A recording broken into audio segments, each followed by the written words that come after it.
சோறு கண்ட இடம் சொர்க்கம் அப்படின்னா என்ன?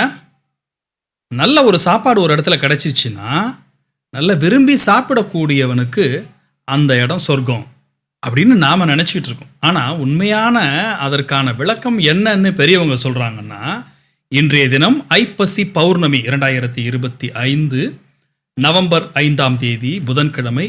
இன்றைய நாள் ஐப்பசி பௌர்ணமி. இந்த பௌர்ணமியில் பார்த்தீங்கன்னா உலகமெங்கும் இருக்கக்கூடிய சிவாலயங்களில் அன்னாபிஷேகம் நடக்கும். அந்த சிவலிங்கத்துக்கு அன்னத்தால் அபிஷேகம் செஞ்சிருப்பாங்க.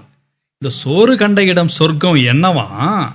இந்த அன்னாபிஷேகத்தை பார்ப்பவர்களுக்கு சொர்க்கத்தில் இடம் கிடைக்கும் என்பதன் பொருள் தான் நாளடைவில் அப்படியே மருவி சோறு கண்ட இடம் சொர்க்கம் அப்படின்னு வந்துருச்சுன்னு சொல்கிறாங்க. ஏன்னா அன்னம் சோறு தானே, சிவலிங்கம் முழுக்க சோறை படைச்சிருக்காங்க. அந்த சோறை பார்த்தோம்னா அந்த அன்ன அபிஷேகத்தை பார்க்குறவங்களுக்கு சொர்க்கத்தில் இடம் கிடைக்குன்றது தான் சோறு கண்ட இடம் சொர்க்கம் அப்படின்னு சொல்கிறாங்க.